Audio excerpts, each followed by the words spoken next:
Hello and welcome to point 9 on the walking trail. Here we are on the top of the Isle of Wedmore. We stopped here to take a look around at the landscape features of the ridge and furrow field systems that we see here, also known as rigs and furrow field systems. So these historic features were created through the old-fashioned types of plough that we had many generations ago. They were non-reversible, so they only turned the sods over to the right, which meant that once the plough had gone up one direction of the field, as it came back to the other, it naturally created these mounds up and down the field.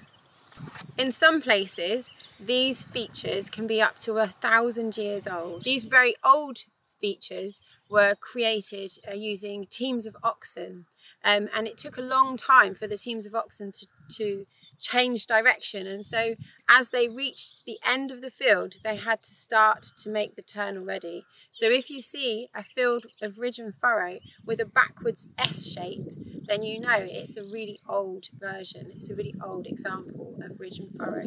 The example that we have here, where it goes straight to the end, was created much later on by heavy horses that pulled the ploughs. So we know that these are old, but they're not 1,000 years old. The ridge and furrow field system creates a number of benefits. First of all, it easily and clearly defines areas of the field so that each family would take on one ridge and furrow. So they created a natural boundary within the fieldscape.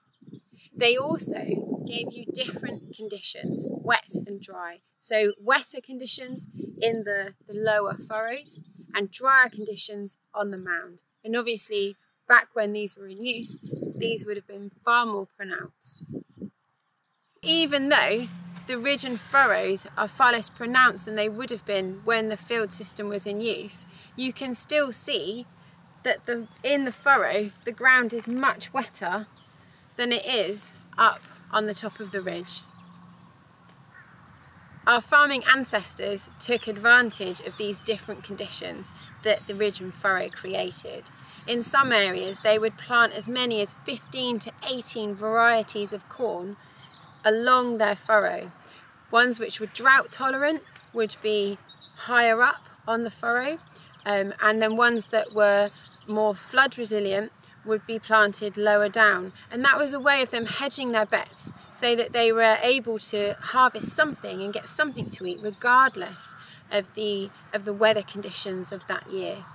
In other areas they grew their arable crops along the ridge and they planted a grass sward along the furrow, and what this meant was that they could graze their animals and grow arable in the same area, making it much easier to manage. All of this is a great example of how our farming ancestors have been resilient, been problem solving and have worked with nature. They have been adaptable to many different weather conditions, and that's something that continues up to today. And this leads us really nicely into talking to Will Barnard, who is a land manager in Somerset over towards the coast on the Paulet Hams. So welcome, Will. Thank you, Shelly. We've heard all about historic land practices here on this field, but maybe you could tell us about how the industry is adapting to climate change going forwards. It's a very interesting industry to work in, one of the most innovative I've ever experienced, and I think that's one of its real strengths. Its adaptability and ability to change as circumstances evolve is almost unique. Farmers spend their life doing little but solving problems, small problems through to large problems like flooding, and it's one of the strengths that I think will see it survive long into the future, I hope. You can see from the landscape around how much things have changed over the last few hundred years. I was wondering if you could tell us a bit about climate change is impacting farmers already in Somerset. Climate change poses a selection of interesting problems for farmers. Speaking from personal experience, I've noticed, for example, the amount of frost we get over winter changing. I used to rely on frost to help me break down my ploughed ground to create an even till for planting in spring. we haven't had any serious frosts for several years, so I've had to change and move away from ploughing to direct drilling instead. So there are small scale, human scale changes you can see, but the impacts that worry me are the larger scale changes that we won't necessarily see within an observable human period, the sea level rise or the increased flood events from rainfall. Those I think are the biggest challenges, and they're harder to adapt to because you don't see them happen. The transition is so gentle, it's hard to observe on a normal scale. But unless we plan for them now, I think we'll be in a difficult position in years to come. I'm hoping that the Moor associations will provide one of the tools that allows those farmers to adapt. It gives them the opportunity to share knowledge and experience and perhaps have that window on the larger scale future that will be so challenging. Could you tell us a little bit about Moor associations? Yeah, it's very exciting. One of the interesting and relatively unique features of this landscape is that on the levels the land was predominantly summer grazed, so there was little driver to have large contiguous blocks of land.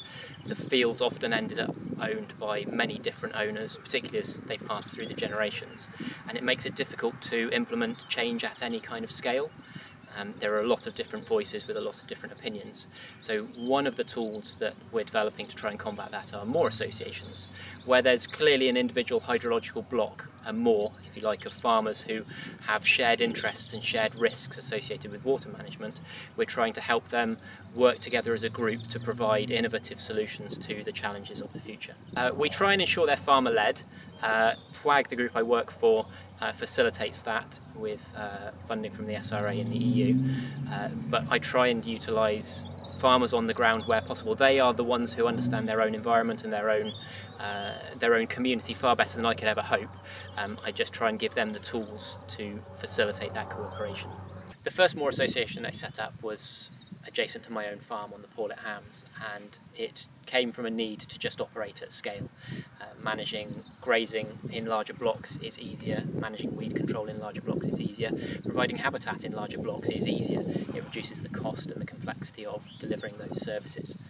I just started because it was the right thing to do. You know, collaboration is just easier.